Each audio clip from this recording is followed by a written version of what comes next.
Greetings, everyone, and welcome to the Library Journal Day of Dialogue Hidden Legacies Unearthing Black Histories panel, where we will explore overlooked stories, new perspectives, and powerful narratives. Thank you for joining us. My name is Dr. Grace D. Gipson, Assistant Professor of Africana Studies at Virginia Commonwealth University in Richmond, Virginia, and it is my true pleasure to serve as your moderator. So without further ado, let's go ahead and dive into our esteemed, guests that we will be having during this session. Clyde W. Ford, author of A High Praise for Freedom, Raising Hidden Voices from the African American Past. What if a former enslaved man in Galveston, Texas, witnessed the first Juneteenth and told a completely different story from what most of us know about that day? Why were slave ships most prone to rebellion, including those carrying the most African women? How has Islam found its way into R&B, soul, jazz, and other American popular music? Who was Benjamin Banneker, really? In A High Price for Freedom, historian Clyde W. Ford addresses these and other questions, amplifying little-known voices from the African American past. Will Haygood, author of The War Within a War, The Black Struggle in Vietnam and at Home. The Vietnam War era, in many ways, mirrored and was the beginning of the racial and political turbulence and divisiveness we are experiencing today. By tracing the lives of a group of Black men and women, soldiers, doctors, nurses, journalists who experienced the battles in Vietnam, as well as the socio-political war raging at home in America. Will Haygood brilliantly contextualizes the racial strife that dominated so much of life in those years and still dominates it today. Brian Jones, author of Black History is for Everyone. Black history is under attack from powerful forces that seek to excise it from classrooms, libraries, and popular imagination. Yet its opponents fail to understand a simple truth. The best education challenges our assumptions, helps us see larger forces at work, and gives us glimpses of alternate futures. And Black History is for Everyone, Brian Jones offers a mediation on the power of Black history, using his own experiences as a lifelong learner and classroom teacher to question everything from the radicalism of the American Revolution to the meaning of race and nation. And closing us out, Beronda L. Montgomery, author of When Trees Testify, Science, Wisdom, History, and America's Black Botanical Legacy. The histories of trees in America are also the histories of Black Americans. Pecan trees were domesticated by an enslaved African named Antoine. Sycamore trees were both havens and signposts for people trying to escape enslavement. Poplar trees are historically associated with lynching, and willow bark has offered the gift of medicine. These trees and others testify not only to the complexity of Black American narrative, but also to a heritage of Black botanical expertise that Native American traditions predates the United States entirely. Welcome to you all, and thank you all for being here. All Thank you. right. To get us started, this first question is going to be for everyone. And we're going to start with Beronda, then Clyde, then Brian, then Will. First question is, was there a particular moment, memory, person, or event that motivated you to focus your writing on preserving or reinterpreting Black history? Starting with Beronda. Thank you. Yeah, this particular book really is rooted in a visit that I took to a former plantation with my son and sister in South Carolina. It was reluctant for me. They are Black history buffs, really wanted to go, and I was dealing with land trauma that many African Americans have. But while there, I encountered a tree that's predicted to be about 500 years old. And as a studier of plants, I realized that standing with this tree, I was standing with the tree that some of our enslaved ancestors would have also stood with, but also studying photosynthesis, which is a process by which trees take carbon dioxide that we've exhaled and transform that into products like wood. I realized that our ancestors' breaths was physically captured in this tree. And I became really fascinated with centuries old trees and really wanted to use that as a launching point to talk about African Americans' history with agriculture. Is not just the trauma that we hear about from our enslavement, but also is intertwined with a Black botanical legacy that I'm an ancestor of and a carrier of into this current moment. So it started there. Thank you. Yeah, I think my significant moment was when I was 16 years old on my way to college, and I had spent the summer traveling alone in Ghana. And this was in the days before the slave castle at Omina was a popular UNESCO heritage site.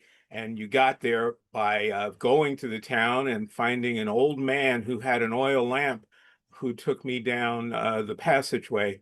And I remember very well at the bottom of the passageway he took me down, standing on the rusted remains of slave chains that felt like I was literally walking atop leaves that had fallen. And in many ways, they were leaves that had fallen symbolically. And he didn't say anything, the old man, but at that moment, I really thought I began to hear voices. And what I thought I heard the voices saying was whatever you do in life, my son, make your life count for ours. And that was such a galvanizing moment for me that I go back to it all the time as a touchstone for the things that I've attempted to do in my life. So that was my moment. I knew that my life was going to be directed in a way that the ancestors had planned for me.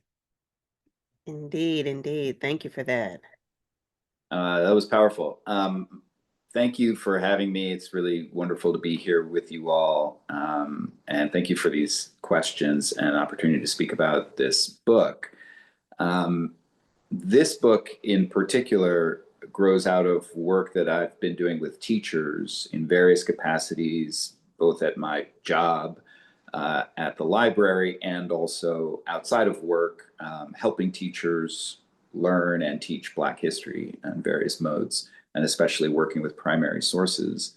And I think after the 2020 uprising, you began to see the predictable backlash gather and teachers come under attack. And the question was, on what basis are we going to continue? How do we best continue? What are we saying about why we must and have to continue to do this work, and what is it all about? And so I thought that it could be useful to gather, in some sense, the best of the conversations and resources that we've been working with together, me with teachers from all over the country, and that a book might help more people get access to those resources, those conversations, those perspectives. So that really was the origin of this project in particular. Thank you. And go ahead and close us out, Will.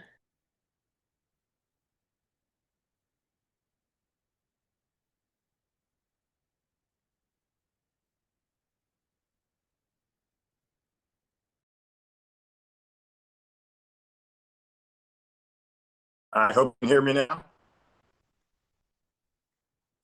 Okay, can you hear me? It's Yes, we can hear you. okay. It's nice to be here with everybody. Thank you. You all do great, important work. My book, The War Within a War, in a way started when I was a little kid. I grew up in Columbus, Ohio, on a street full of trees and homeowners. And when I was in the fourth grade, there was a guy who lived across the street from me by the name of Skip Dunn. He was in high school, and I would wave to Skip in the mornings. Hey, Skip, how you doing? And he would wave back. and he was one of the neighborhood heroes. He was a high school uh, star athlete. One day, I realized that I hadn't seen Skip in about 2 weeks, and it was odd. And I asked my older sister, who went to school with Skip, "Hey, where's Skip at?" And she said, "Will, Skip has gone to Vietnam." And of course, I really didn't know what Vietnam meant. I was in the fourth grade. But then it really became apparent to me that there were six fellow teenagers, all Black, from my one street who went off to the Vietnam War. And it was just kind of shocking to have the young lifeblood of one street in the middle of this country go off to the Vietnam War. And that really showed in its own way that at the outset of the war, young Blacks were sent to the front line more often than young whites, proportionately. And so in this book, I seek to unravel why that happened, why Blacks fighting in the nation's first racially integrated war. We had never fought an integrated war before Vietnam. Why they were so often seen as sacrificial limbs. And the picture on the cover of the book is Skip Dunn, my childhood hero. Thank you for that. All righty. So we're going to dive into each individual author here and have them kind of dig in a little deeper here. So first, we're going to go with Clyde. All right. So early on in the book, you state, quote, "History is at its best when new perspectives and finding challenges, old ideas about the past, even overturning common wisdom." So, how might this book influence the way history is taught? I would say not just in schools, but throughout media and museums and other particular spaces.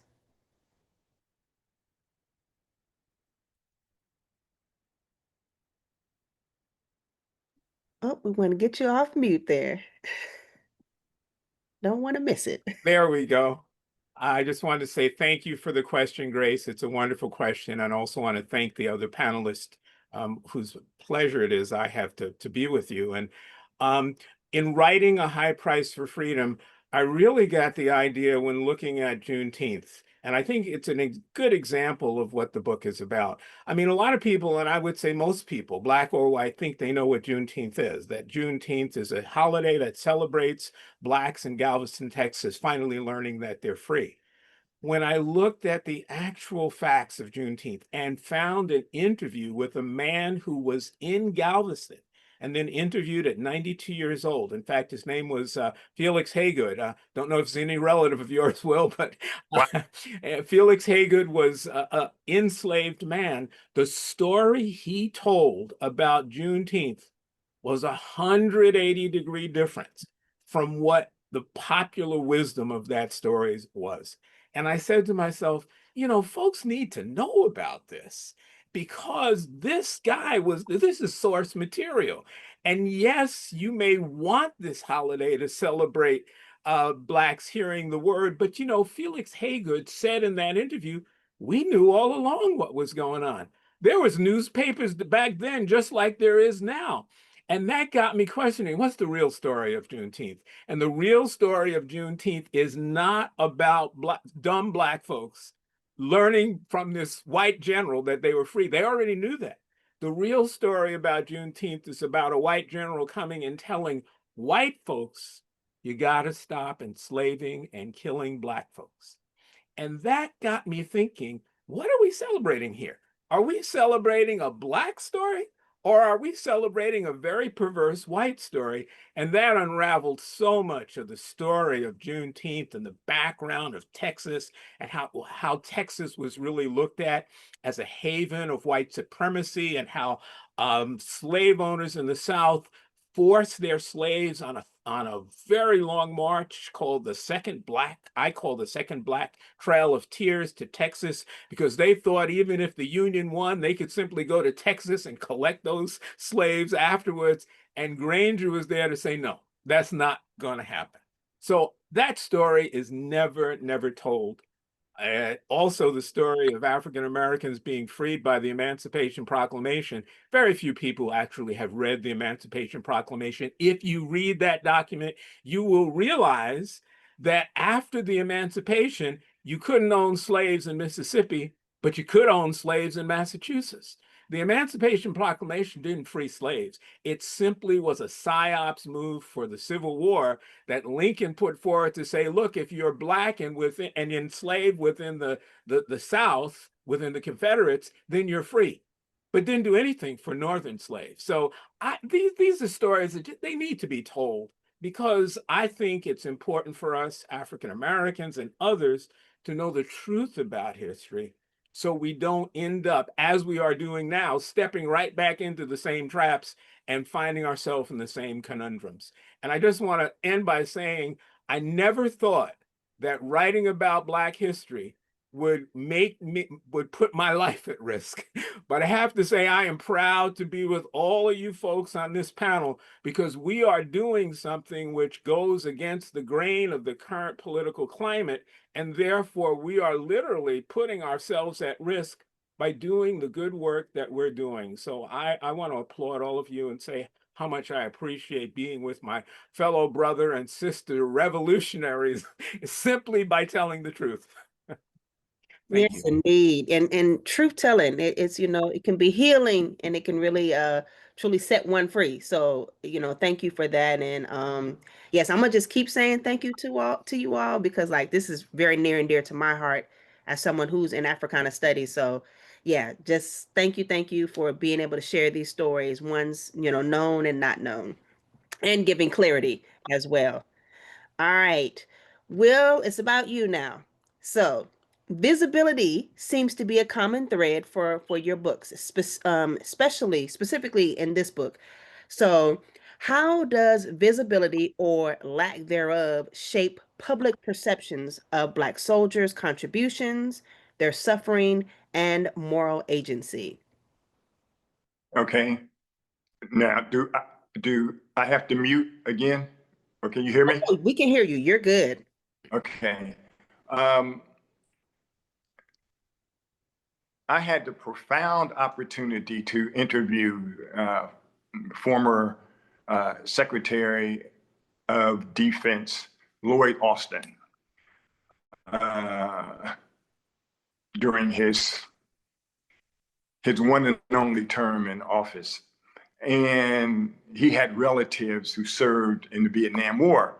And he said something to me very profound. He said, Vietnam, Will, was the first time that America saw Black military officers in charge of units, of certain units in the military. Even today, when you see the old Wild West movies and you see Confederate soldiers and Union soldiers, you very seldom hear the word slavery, why we were in that war. It's white Union soldiers and white Confederate soldiers. We know there were Black soldiers in the Union Army. Uh, and so the fact that the Black soldier from Vietnam has largely been absent in plays, in cinema, and often in books is stunning to me. And I saw a big gap that needed to be filled. And when I started traveling around the country and talking to these these Black veterans, to a man and woman, they all said, "I've been waiting, Will, for your knock at my door. I've been wanting to tell my story." A lot of them had diaries and memoirs that they couldn't get published, that they could not get published. There were other soldiers who were in Vietnam who could get their books published in the 70s, in the 80s. But these people couldn't, for the most part. And so, you know, we look at the military in this country as this epic patriotic force. And it often is a force for good. But during the Vietnam War, soldiers had mothers who couldn't vote in Alabama and Georgia. They had young brothers and sisters who were shot at by law enforcement because they were marching with Martin Luther King Jr. And so you had this great parallel story that Blacks were sent to a faraway country to fight an ethnic group of people, Asians, and they were sent by white people. I mean, so when you look at all that, it's very painful. Now, there are heroes in my book, white heroes and Black heroes and Vietnamese heroes. But I think we have to be honest when we're parceling out history to junior high schools and high schools, in colleges. I think we have to be honest about that. When I was in college in the 70s, we never talked about the Vietnam War. These things that are very painful to talk about are the things that make a nation more honest and even more stronger. All righty. Thank you for that. Beronda, how do the stories that you share in your book disrupt or enrich mainstream narratives about who has contributed to science, agriculture, and ecological knowledge?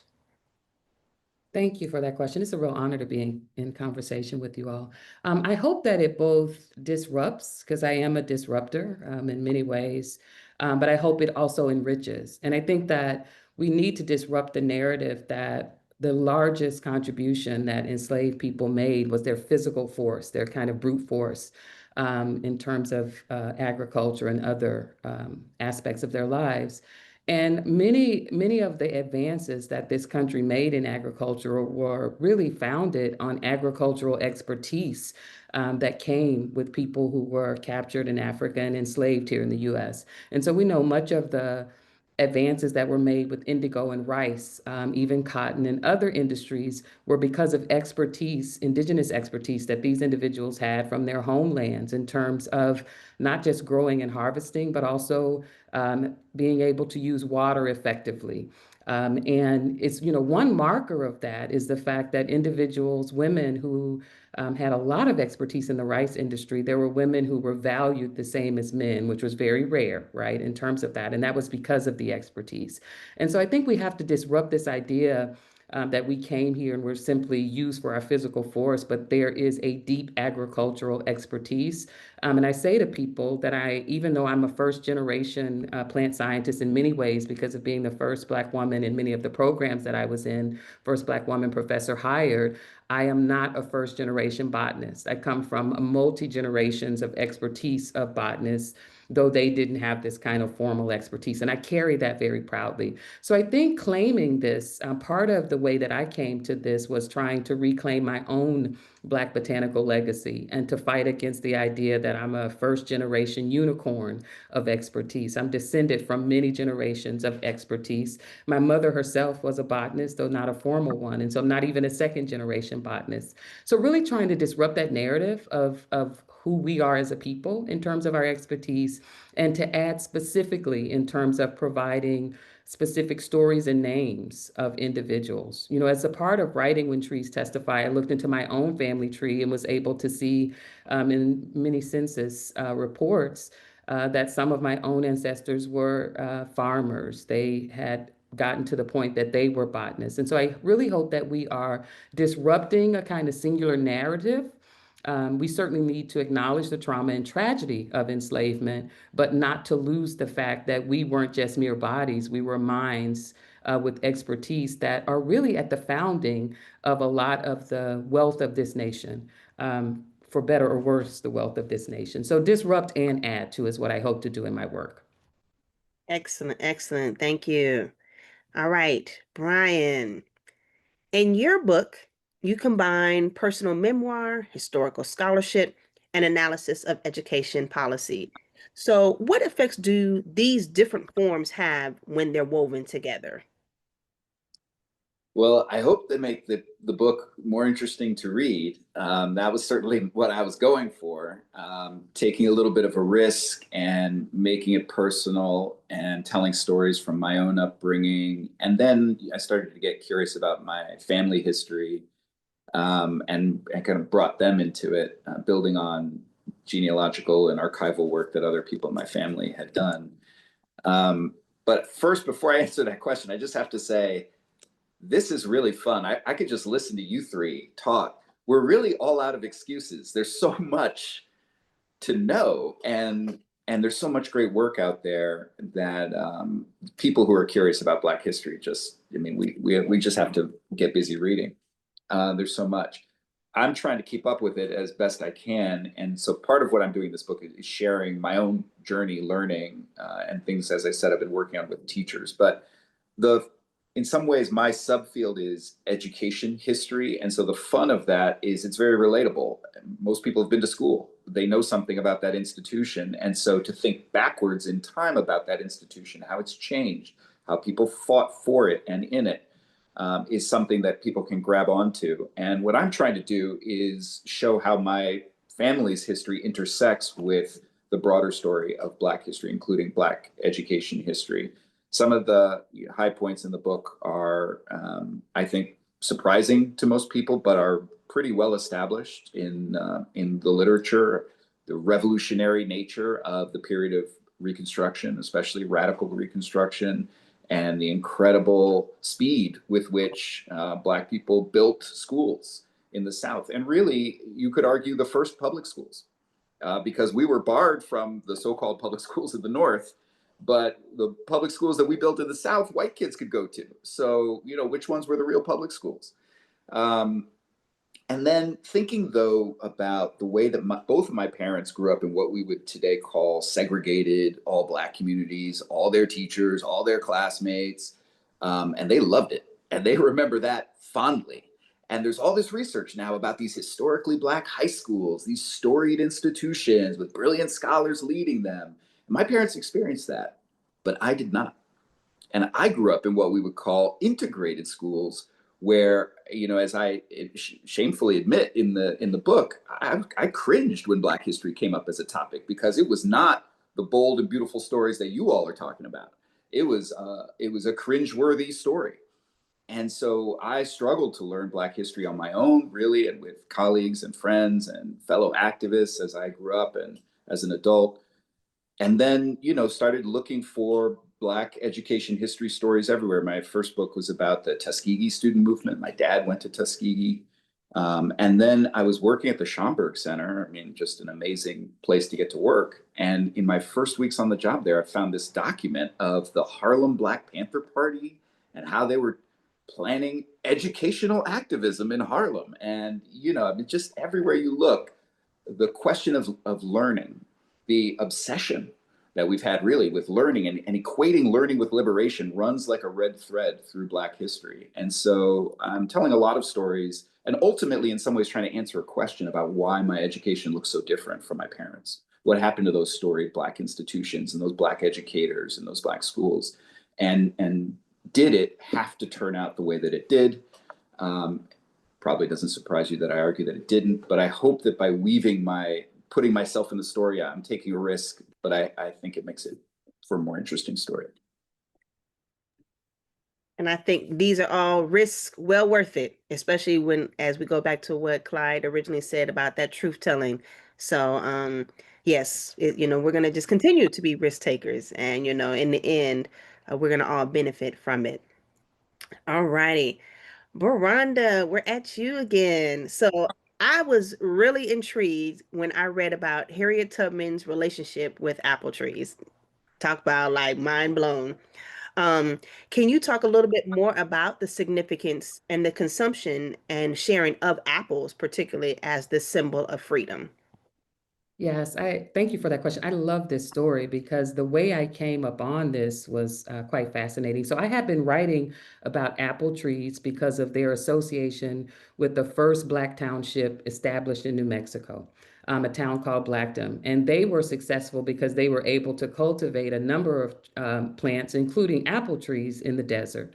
And as I was writing about this and talking about it, someone asked me if I was aware of a children's book called Apple for Harriet, An Apple for Harriet. And I thought, no. So I looked at this children's book and it talked about Harriet's long love of apples. And so I actually moved into doing some additional work in the archives, looking at her homestead papers. And it came to be that Harriet was not one of the only enslaved people, but during enslavement, many enslaved people had to cultivate apple trees. The apple trees were cultivated for the fruit for the enslavers and their families, but also largely used to make cider, fermented apple juice. And so they were growing these trees, harvesting apples, and unable to eat them. And so Harriet, as a child, was really bothered by this and said that when she was free, she was going to have her own apple trees so that she could share them with people. And it would be a sign of their freedom of being able to consume this fruit that they had to grow but couldn't consume when they were enslaved. And so the papers for her homestead in New York show that when she was establishing her homestead, one of the first things she did was to order hundreds of apple trees and some other fruit trees to grow orchards. You can still see some of the remnant trees there at the homestead now. And even in interviews that she did with journalists who were visiting her and talking, she would offer them apples, right? So this continued late into her life, that apples were for her ability to grow them, eat them freely, and to share them was a sign of freedom. And I love that I was introduced to this through children's stories because I was one of those library kids who went to the library every year. And I think about the importance not only of the kinds of books that we're writing, but books for children to be introduced to these topics very early in their life. And so that's how that story came to be. And it's a great, great story about Harriet because we know about all her other parts of her life, but that was just a very personal story that I was happy to include. Thank you. Yes. Okay. Back to you, Clyde. The title itself, A High Price for Freedom, suggests sacrifice and struggle. So, are there any standout stories in the book that most powerfully illustrate that cost, and in what ways? Sure. Well, again, thank you for that question. And I love listening to all the other panelists here. A High Price for Freedom is actually based on the statement that Willie Lee Jackson, a 26-year-old young man who was shot and killed by an Alabama state trooper, said to his nurse at the Catholic hospital in Selma, the only hospital in 1965 that would actually treat a Black man, although he was killed in Marion, Alabama, or shot rather in Marion, Alabama. He reached up to his nurse, pulled her close, and said to her, "Sister," because she was a Catholic nun, "isn't this a high price for freedom?" Now, when you say Selma, most people think of Martin King and they think of John Lewis, and certainly those are critically important figures. But John Lewis was marching on Bloody Sunday to protest the shooting of Jimmy Lee Jackson.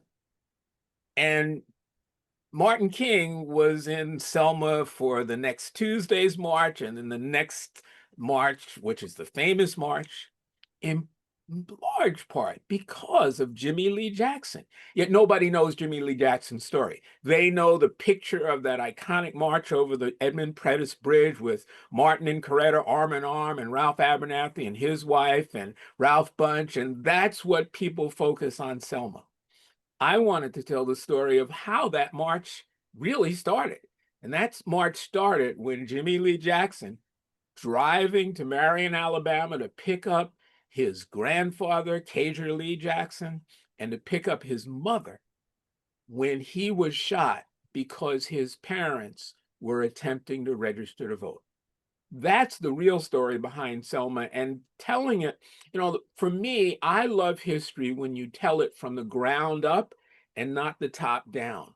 I want to know the stories of the individual people on the ground, because those stories really help us get a better sense of how we personally might participate in the events in our lives that 20 years from now, people will look back and say, wow, that was really historic. Yes, they may focus on the leaders, but it's the individuals who make up that history. And that's the stories that I wanted to tell. So that's why that's so important. And I think Jimmy Lee Jackson is such a great example of somebody who gave the ultimate sacrifice for the events which eventually led to, yes, the Voting Rights Act and some of the Civil Rights Acts.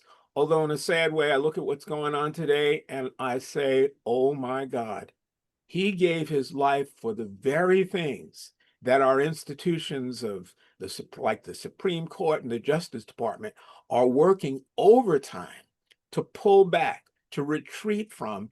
And that's why, again, it's so important to know, look, there are people in our history who gave their lives for the right to vote. Don't tell me you're not going to vote. You simply need to vote because you're going to honor these folks, the mothers and fathers who actually gave their lives for that. So that's why it was so important for me to tell a story like Jimmy Lee Jackson, because most people don't know that story. All right, folks, if you're tuning in, you're truly getting a history lesson here. This is just a snapshot, because then next you're gonna have to get the book to get the full picture. So, all right, Brian. So throughout your book, you argue that confronting real, messy, painful history is essential, even when it makes people uncomfortable. Why is it necessary that we must sit in this discomfort? Thank you for that question. Well, first of all, there's a whole bunch of legislation, some of which now covers something like almost half of students, K-12 students in the United States, basically prohibiting in one form or another the teaching of Black history. And some of that legislation actually names this matter of discomfort, of emotional distress or bad feelings that are evoked by learning the history that we all are talking about here today. And of course, as an educator, I am all of everybody of whatever complexion who is in my classroom is in my care. And of course, I want to attend to all of their emotions and be aware of the fact that, yes, learning is often an emotional process. Yes. But not all discomfort is created equal. I think there is a huge difference between being confronted with true things that force you to acknowledge the humanity of people who have previously been completely denied, erased, or whitewashed from your curriculum. Therefore, you grew up with myths and fantasy, and all that is now coming crashing down. That might not feel great, but that is very different than the shame, embarrassment, humiliation of Black, Brown, Indigenous students have endured for generations, having to put up with whitewashed curriculum where they and their ancestors' humanity is consistently denied. So not all discomfort is created equally. But yes, as Will and others are saying, and Clyde and Beronda are saying so eloquently, when we confront new facts and information, when we discover new truths, when we encounter new evidence, it can change what we feel. Sometimes it doesn't feel good to let go of a story that you held on to. And, sometimes we have heroes or we have a narrative in our heads of how it all went down. And, we're holding on to something and then we encounter new evidence. And that can be an emotional process to come to grips with it and to begin to tell yourself a new story. But ultimately, I think it's all about storytelling. Thank you. All righty. Okay. So, Will, this is for you. So, were there any characters, and you definitely touched upon a few already, who affected you more than others? And did those stories change or complicate any previously held views that maybe you had about Vietnam, kind of going forward? Yes. there was a lady, Dorothy Harris, who was a nurse in Vietnam, and she volunteered to go. And when she was in Vietnam, she ran into one of the few Black officers where she was serving in this area called Cu Chi. His name was Leroy Pitts. And Pitts was friendly with all of the nurses. He was a very suave, handsome guy, and he would bring them Coca-Colas. And he kept telling Nurse Harris that he wanted to go into battle because he wanted to move up the ladder. He wanted to be a general, and he knew he needed an experience out there fighting. And she told him not to go. You're working at a desk and you're doing a fine job. But he said, no, no, no. I got to get out there in battle, in the thick of battle. So he did. And one day he was out there at war with his men, and there was a grenade that was thrown into his camp.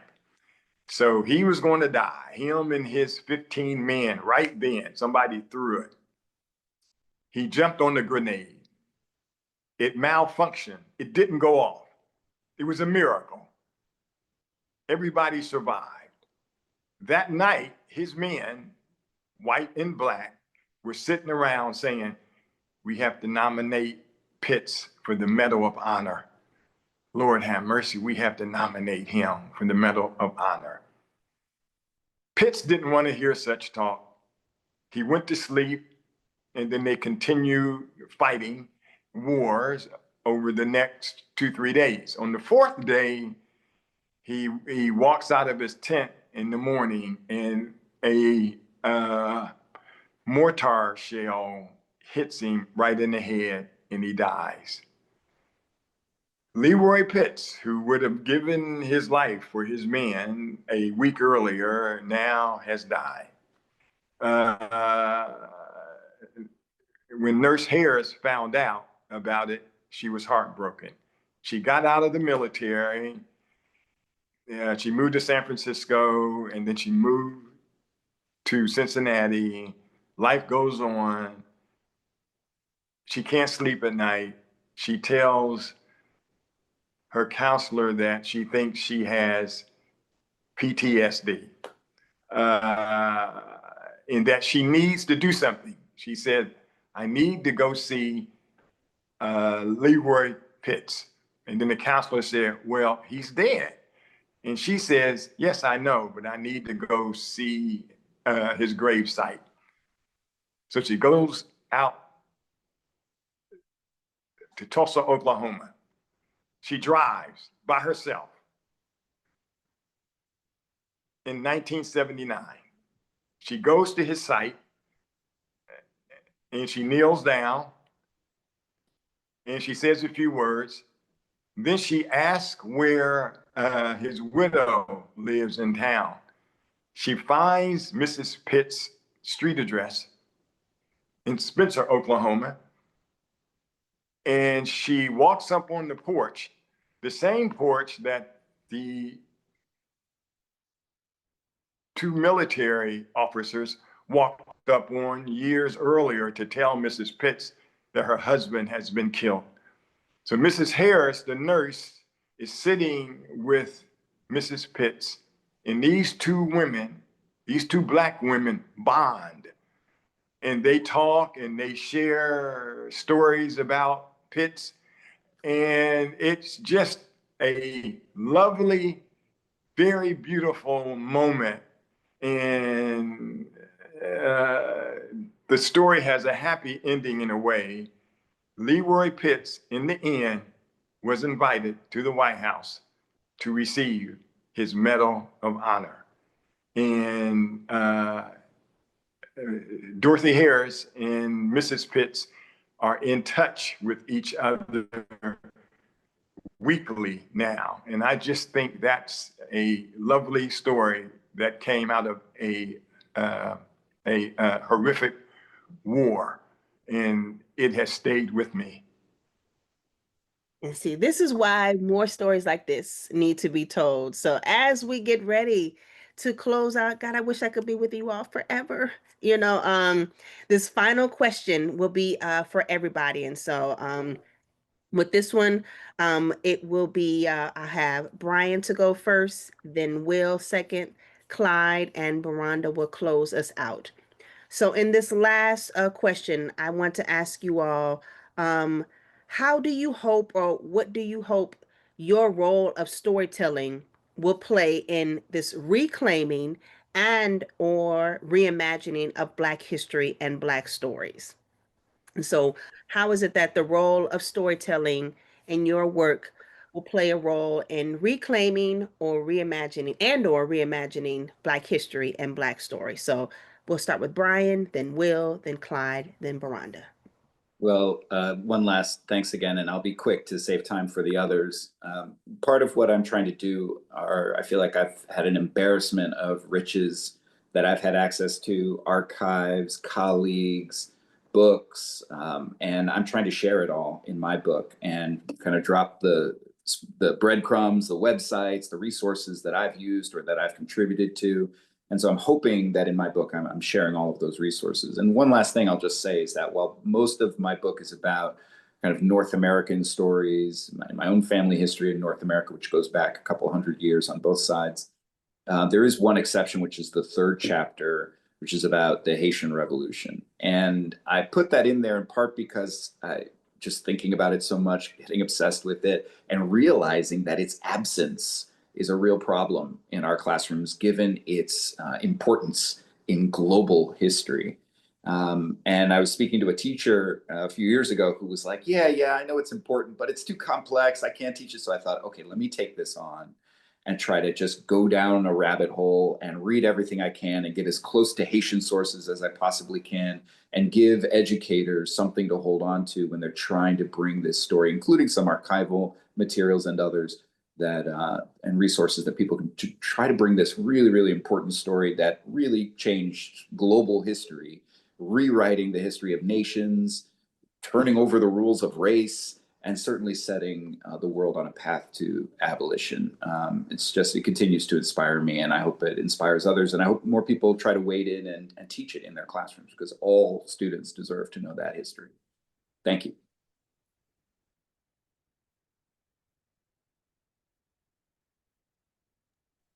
And next, Will, we'll have you answer this question next. Yes, my mother was born in Selma, Alabama. And when you're growing up in a household up north, as I did, and your mother is making long distance phone calls to Selma, Alabama on Sundays when the telephone rates were cheaper, and you hear the pain in her voice some mornings, I think that gave me a sense of history. I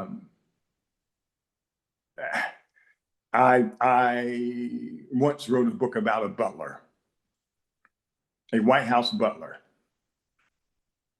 And I got to thank you, Brian, for mentioning global history. That book was turned into a film, and the film actually played all over the world.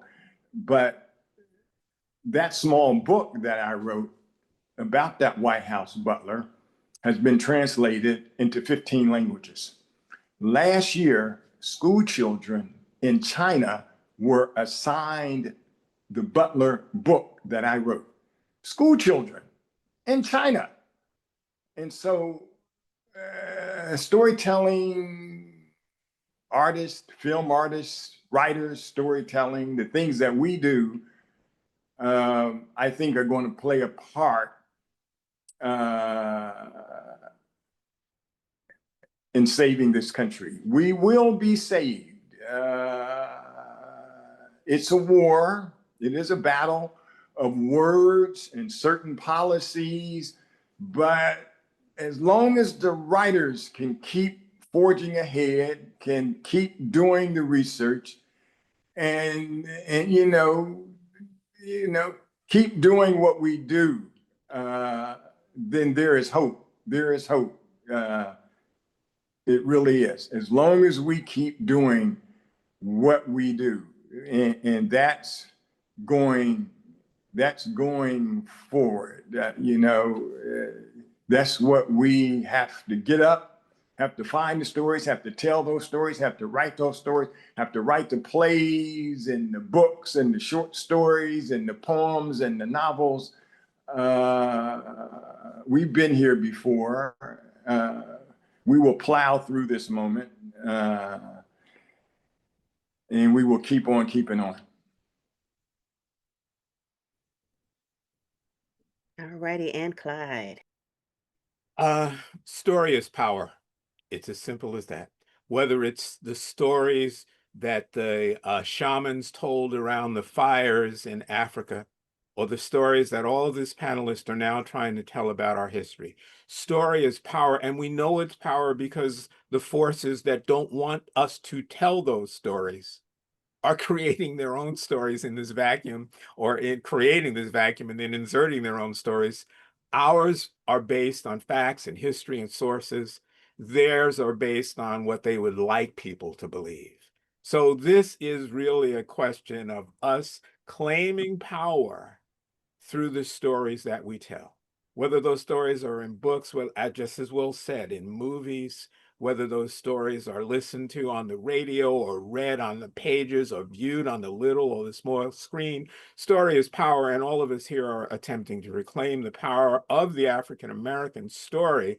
And for that, I applaud you, because that's what it's all about. I had a class with the great historian, actually I had more than one class, Leron Bennett. And the first question Leron asked us, I will never forget. He said to us, sitting in front of him, is history the story of great people, great men and women, or is it the story of how individual men and women influence the greatness of that moment in time?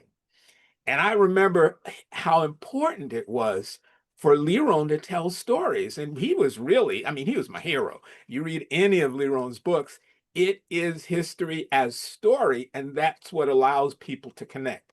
Not everybody's going to go to source material. Not everybody's going to go to the archive. Not everybody's going to spend all the time that I know that all of you here have spent to tell those stories, but they will listen to a story because that's our lifeblood. Everybody loves story because that's who we are. We are a story. We have a beginning, we have a middle, we have an end, and that's what a story has. So story is power. Thank you. I'll just say that I think stories are the way we, as a people, have carried our history throughout generations, whether we were here in the US or descendants of our people in Africa. Whether it was when we were using our writing that we had in Africa, whether we were separated from writing and reading during the enslavement in the US and we told oral stories. Stories have been the way we have kept our acknowledgement of our own humanity, the way we've shared that with our circle and put it out into the world. And it's a privilege to be a part of a panel that is committed to continue telling Black history in a time where it's under attack, because it really does acknowledge our own humanity. It carries forward our history, not just Black history, but American history. And so I think it's an honor to be carrying on the griot kind of history of using stories to acknowledge first ourselves, individuals, but also our place, our longstanding place in history. And I personally have been really thrilled to link that to things like trees and plants, because I hope every time people leave their home and see a tree after they've read this book, they will think about it differently and really honor what it means to be able to acknowledge our ancestors and carry that forward. And anybody can tell a story. It's a privilege to be able to write stories as we have as panelists, but I hope that what we understand is that the power of story is first honoring who you are, both yourself as an individual, but self as community, present and past. Wow, so overwhelmed, so filled. I'm gonna nourish all of this, sit on this, take it back to my own students. I just want to thank you all for preserving our stories, sharing our stories, making sure that we also know about the unsung heroes, making sure that we disrupt and push the envelope. Thank you for the work that you are doing now, that you will continue to do. And I just know the ancestors have definitely been looking on and smiling at what has happened and transpired in this moment and in this panel today. So if you all were not convinced already, I need you all to go get 2 books. You know, as a matter of fact, make that 3. So you have 1 for yourself and 2 to share with others.